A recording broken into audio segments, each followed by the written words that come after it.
Hello and welcome back to the Engerati studio here at European Utility Week. We're joined by Richard Haagensen, who's the head of Smart Grid and Business Strategy at Landis+Gyr. Firstly, Richard, thank you for being here and making the time. I'm sure you've got a busy schedule, so thank you for taking the time out to join us in the studio. We were talking a little bit off air, and you've clearly been in the industry for a long time. What is some of the transformation that you're observing, this year, or that is really impacting the industry? Yeah, I think that what excites me the most right now is probably the process of transformation that we are in. From a European perspective, then it's very much about different factors driving this transformation, like on one hand, the legislation pressing in for the smart metering and all those benefits, what that's supposed to do with the goals of emissions and cutting them down, as well as the unbundling in the market in terms of utility businesses and all the technology that is introduced in that in order to help the utilities. And I think just the challenge that brings also from the vendor perspective. I mean, that how could you contribute to make those businesses and this business transformation happen in the industry? That's very exciting. And what are some of the biggest challenges that you guys are facing? Because I can imagine you're right. With all this dynamic change, how you're playing on that. Yeah, I think with my background then more from the IT world and the software world, one thing that I see is that the expectations are very high on making more agile business decisions in the future for the utilities, right? And when thinking about that, how you would do this is you need to have access to data for doing those decisions, so data-driven decisions. And at the moment then, when you think about that, you have to put some kind of technologies in place and infrastructure to get all this information now and be prepared for the future. There will be a lot of challenges to not duplicate what we have done in the future, meaning making silo applications, silo solutions. But how can you make an infrastructure that could give you the data what you need today, tomorrow, and in the future in a way that you can get, more data streams out of that support several of business processes. And also that real-time connection, or as near to real-time connection in terms of making decisions. Yes, it will become more and more obvious, right? I think that just getting access to some of the data to make better decisions than we used to do as a utility will have a big impact. I don't think people might understand how big impact that will be. I think it will be having a more big impact to the utility business and helping them to transform. So I think it will be probably more like an avalanche, not necessarily in terms, we talk about big data. Yes. And an avalanche in that form. Yeah. And more real-time, near real-time communication and these kind of things. That's one aspect, but I think really to drive the development of the business model and the business decisions, I think that will be the real impact at the end of the day. Of course, we are talking about the transformation period, very much dependent on what technology you choose, how is it legislated, and all these kind of things. There's a lot of moving parts. It's a lot of moving parts, yeah. So we are building a car from scratch, more or less, right? And right. Innovation as we go. So, let's see where we end up, what kind of a car we will get at the end of the day. Okay. Well, I hope it's a good one. But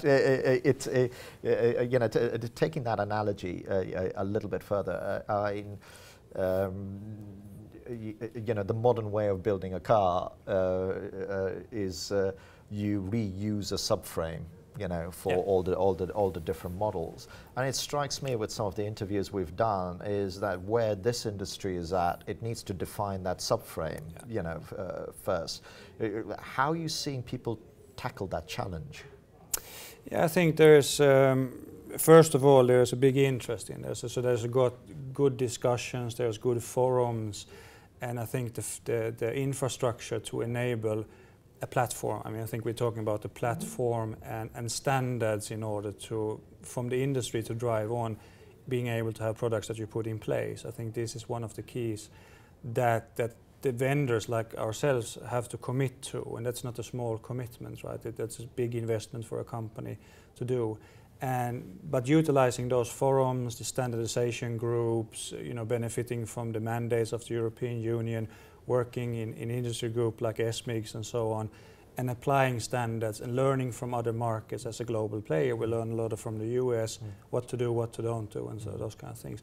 So I think the framework from the vendor point of view is there, and events like this, Metering Europe, it's a great place. You can't call it Metering Europe anymore. It's European Utility Week. Yeah, European still. No, yes. just joking. Yeah. So I mean, there you go. Everything is changing, right? Yeah.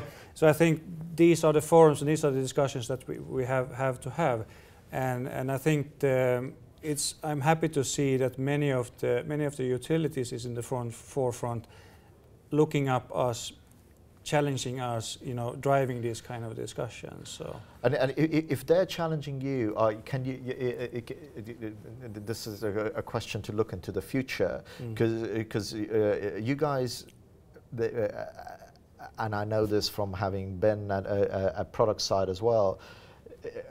Is there a way that you can challenge the utilities? I mean, are you saying, like, hang on a minute, why don't you do it this way? Because we can. If you were to look ahead, how do you think they can do things like differently? Yeah, I think that's a part of our value as a company also. I mean, bringing learnings from other areas, other continents, other countries, other utilities, and bringing that with us, and the partnerships that we have in the industry to bring that kind of into the game and into the discussion. And of course, the tools and how we do that, of course, it's a sensible thing how to do it. But I think those utilities that listens to us and take that as a part of a consultant process also, I think we see a lot of win-wins from that perspective, right? And we can form more like a partnership, right?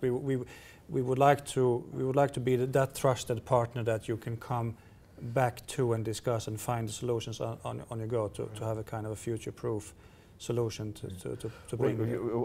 What's the innovation that you would actually like to see people adopt? Where can you say, look, I think if we did it this way, that would, you guys will win, and your chance to sort of plug some of the ideas.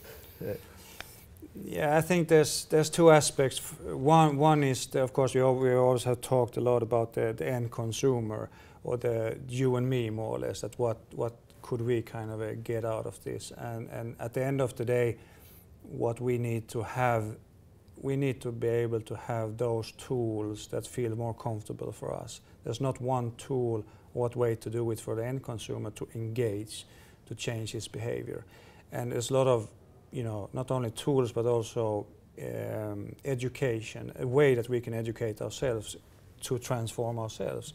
I think that has been a lot of discussion about this. What hasn't maybe been discussed so much is where the industry, the utility industry wants to go, and how can we connect all the stakeholders in there out in the community, because the utility is, I would say, the one that is a core entity in our community. But we struggle, we don't bring the rest of the community into this one, so it's very much about business money and making a kind of a way forward to make money. So I think that involving all the technologies from a community perspective, not to bring the community and the individual together into the utility, and I understand, but that requires a fundamental mindset change by the utilities, doesn't it? Because they don't. I mean, I don't know, maybe talking differently, but for me as a consumer, my engagement with the utilities up until now has been one letter once a year. Yeah. It is. I mean, and it not necessarily means that we as individuals necessarily are engaging directly to the utility, but I mean I think the utility has a good position to be a backbone for a smart community, and the technology choices and the experience from there. So it perhaps not directly engaged, but being the supporting building stone for the community in the future could be something that we could leverage from learnings. I mean, as citizens in the world, right? Yeah. And in terms of, we're now halfway through this event. For you personally, when you look around and hear some of the conversations or see some of the things, what would you pull out as as something that excites you in terms of being involved in this industry that has kind of come out of this event? Yeah, I think being in this, since it was called Meter in Europe then, some years ago, when I was still young, then it was very much technology driven, right? So seeing that, that it comes from a kind of a, vendor and a customer relationship more to a discussion and about what we can, what can we achieve jointly together, into the market. I think that change has become more and more obvious, right? So we're more discussing about the problems we face or the utilities face in the industry today and forward, and to how we could kind of work together to solve those problems, and actually how we would also need to talk with politicians and how we would need to lobby and these kind of things. Yeah.